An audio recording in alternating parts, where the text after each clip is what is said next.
Hey builders, Brickarms here. The Durasteel version of Mando is one of the more rare versions of this character. With the release of the new UCS Razorcrest, they've updated this figure and have given it more details. Here are a couple of ways that you can improve this version of this character for much less than the $600 price tag of that set. It seems like a lot of the time these days there's a lot of discrepancies with licensed characters where some versions get arm printing and other ones don't. And this is a perfect fix to have both of your Mandos have arm printing without buying the UCS set. Removing Lego arms can end up being somewhat of a dangerous process, but if you don't do it very often, it isn't going to be that much of a problem. So all you're going to have to do is remove the arms and then just put on these custom arms by Firestar Toys. And it's as easy as that. These arm pieces are from Firestar Toys, which means that they are UV printed, which is a slightly different printing method than Lego.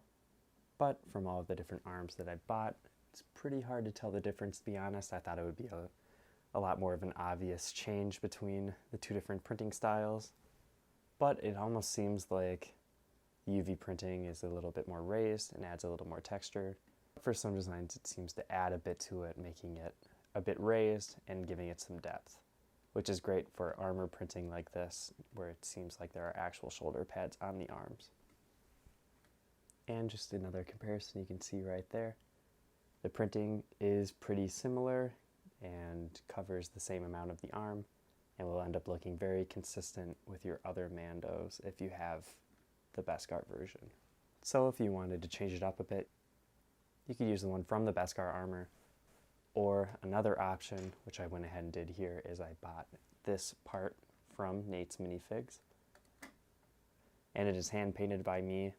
Probably could have found a better chrome piece to make it shinier, but I think the weathered look for this is good enough for me. This part isn't as cheap as the arms, but having the depth in the helmet is really great.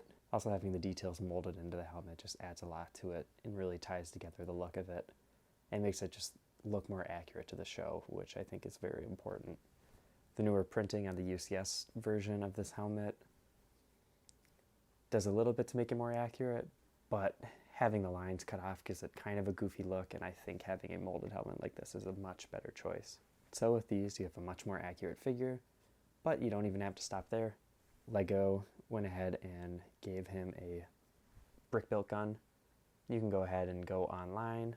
They have these on Firestar Toys as well, but the price is a little bit higher. You can get Brickarms guns of both different styles of weapons that Mando tends to use, being his pistol as well as his rifle. You can also get Darksaber pieces as well, but since this is a Season 1 Mando, you wouldn't need those yet. I've purchased multiple arms from Firestar Toys and have had no issues with any of them.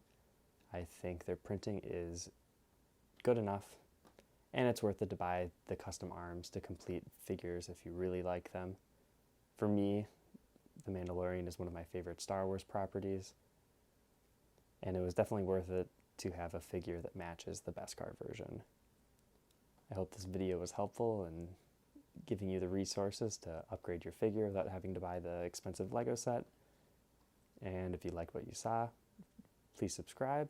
I've been Brickarms, and I'll see you in the next video.